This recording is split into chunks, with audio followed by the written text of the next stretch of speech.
Okay, day one was Higgins Lake to Mackinac City.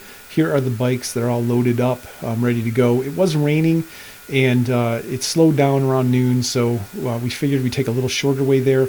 We did stay on dirt roads most of the way, and it was really actually a nice ride. We do have a little friend that was going with us. This is Marco. I picked him up in Colorado at the Overland Expo show that was there a month or so ago, and it's actually the Cosmic Camper Club. Never heard of it. There's a little QR code, and you go on, you log on and say where you found him, and I'm going to take him up to Copper Harbor and hopefully find another motorcycle to leave him with, and they can continue on the process. We did go mostly dirt roads through the Pigeon River National Forest area. We love that area. There's some very long dirt roads that are windy and very beautiful. We can move pretty fast through them. However, in the beginning we were moving fast, but as the mud and the rain kind of was misting all day, we actually got kind of slippery, and things have slowed down moving on from there.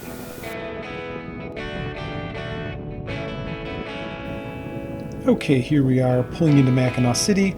We stopped in this brewery here for a couple beers and some wood-fired pizza that was delicious.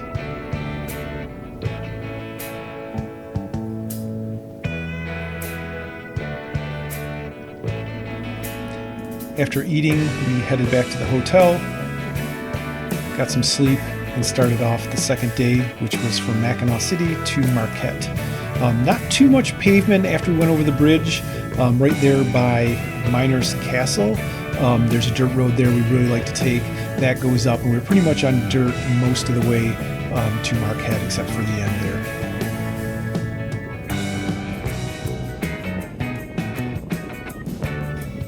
Some fellow adventure bikers there.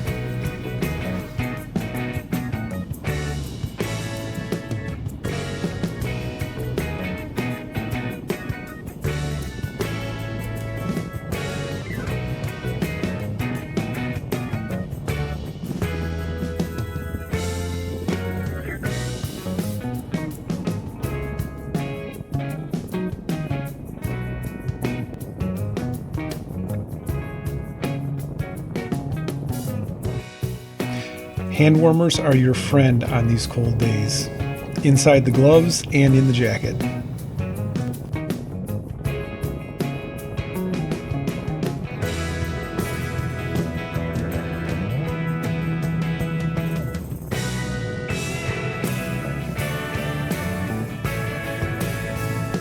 Okay, this is technically part of H58.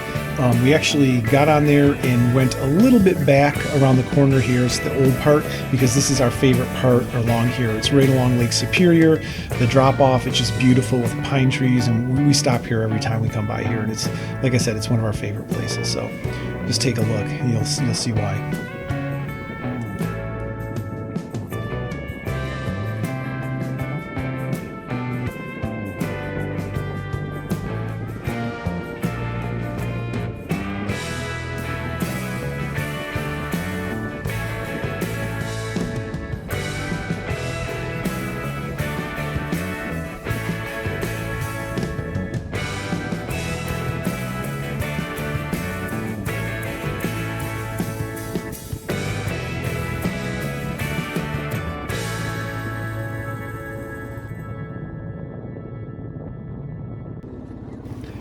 This is actually part of a detour off of H58. I'll take these detours all day long.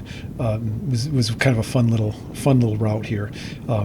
I think people were going through here with pulling campers too. There was a sign there that said no campers, but we could see some people that had gone through here, and just I can't imagine driving a camper through there. Okay, here we deviated a little bit from our route, and we went down. This is in Grand Marais, and we went down to where the log slide used to be. And they used to slide logs down here, down the beach here on a wooden structure out into Lake Superior. So beautiful views here, a Superior Lake, just like the sign says, and it's gorgeous. Okay, here we are moving along H58. If you haven't had a chance to ride a motorcycle on H58, it's wonderful. Long, sweeping curves, beautiful scenery. It's really cool. Thought we'd stop here at Miners Castle. Never get tired of Miners Castle. Just really cool and beautiful there as well. this whole H58 along here and stopping along the way is really cool. Christmas. Okay, we made our way to Marquette.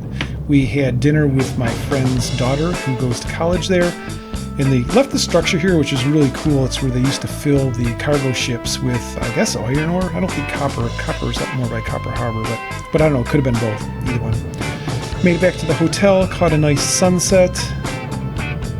And that took us to day 3, which was Marquette to Houghton. So this stretch in the morning was pretty much all pavement. We did this because we had a lot of ground to cover and we wanted to see Lake of the Clouds. And it's pretty far out there. From there, we went to the Bill Nichols Trail, which was basically all dirt. So Porcupine Mountains and apparently the end of the earth. The ride up to Porcupine Mountains, I thought that would be nicer than it is. I mean, it was pretty, but there wasn't a lot of elevation. Take a short walk up a path, and here you go. It just comes over this rock, and you see Lake in the Clouds, and it is impressive. It is impressive. You could actually see a ski jump way off in the horizon, just very little. The video doesn't pick it up, but you can see that, which was kind of cool as well.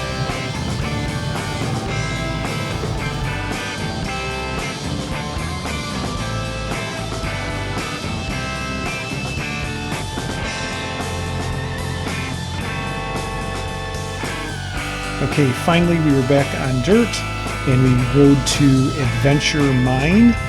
Once at Adventure Mine, we didn't go in and do anything. We just went inside here. They didn't have any self-tours. But when we came out, we were talking to a gentleman who is actually Dave Reinhold, and he rode his KLR all the way around the world. So his blog is listed here. I recommend checking it out. I did read it, and it's kind of fascinating, the people he met.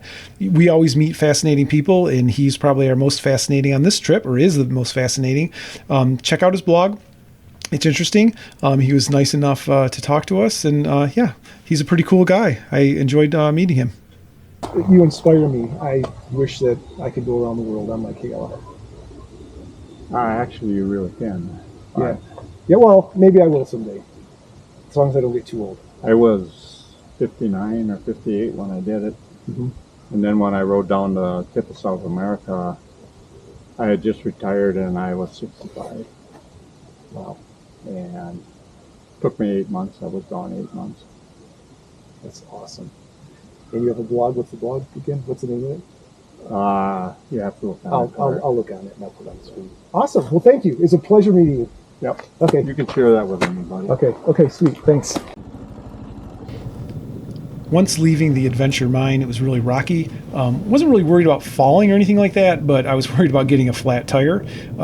Wasn't too long. Once we went over a little bridge here and up some hills, down some hills. But then once we crossed the highway, we were on the limestone old railway, which led us to the infamous Bill Nichols trestle bridges. There's 3 of them. I did take some time.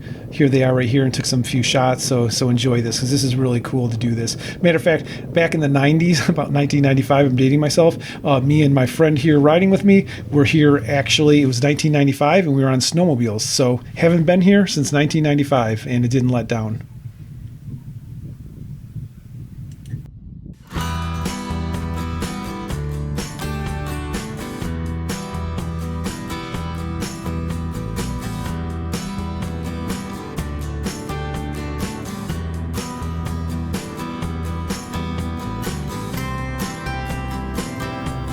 And you do need an ORV sticker for this trail, because it's not a seasonal road, and there goes the DNR. So just make sure you have an ORV if you're on this trail or any other trail. Most of the we were on is just roads, so you're okay with just your Secretary of State license.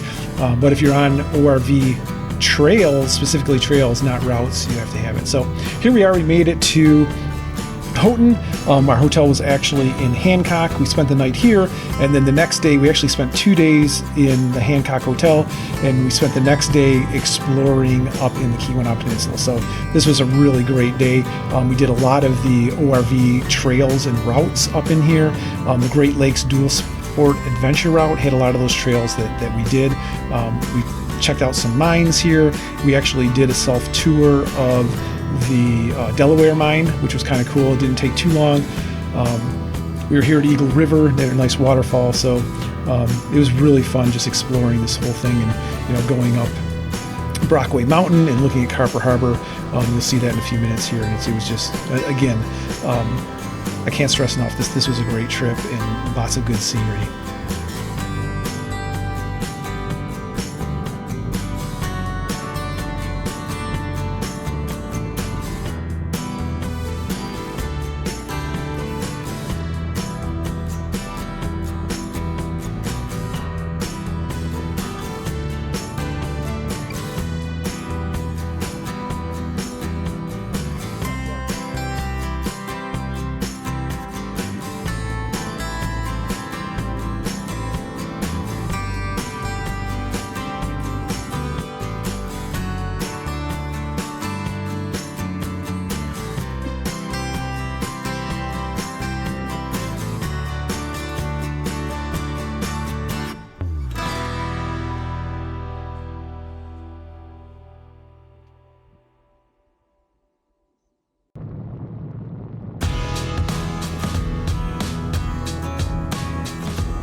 Here's a tip for you guys.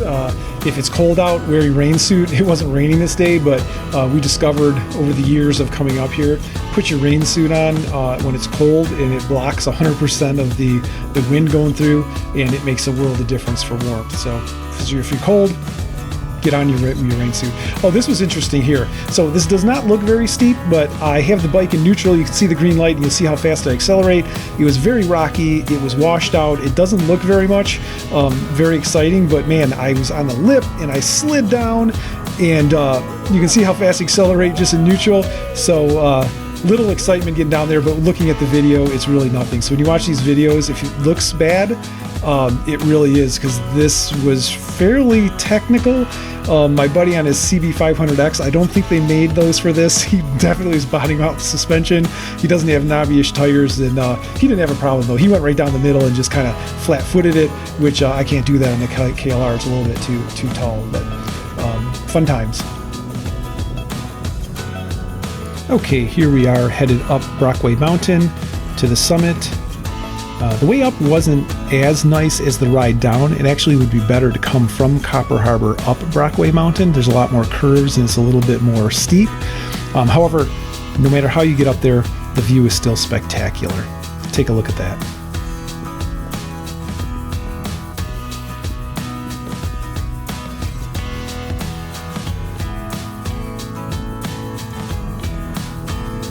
Once up here, just riding across before you start to go down, beautiful vistas.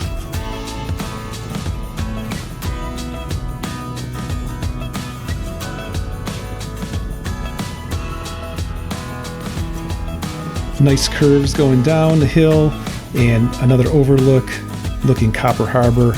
Fantastic, pretty cool.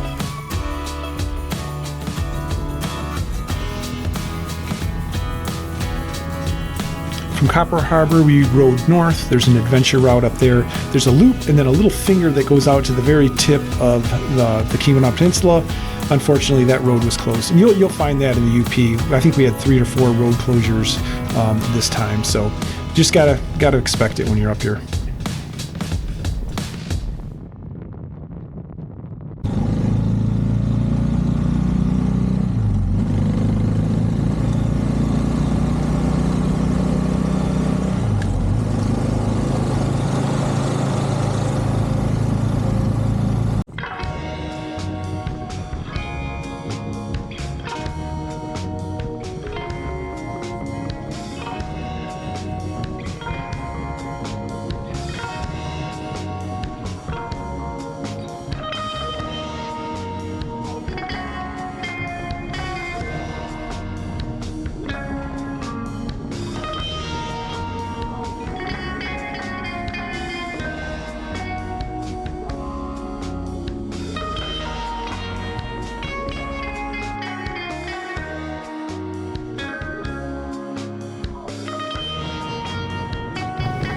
Okay, we worked our way back to the hotel. When we got in and pulled into the parking structure, we did see 4 other motorcycles there. So I did take my Marco, my little alien, and strapped it to the KTM there, Izmir. And then we met the guys there from Missouri the next morning. And they were basically going to do the same route we did, but the next day. And the one guy did say, "Hey, did you put an alien on my bike?" It was kind of funny. We got a good chuckle on that. So we finished the night off with a couple beers. Stay tuned for part 2. Should be up in just a few days.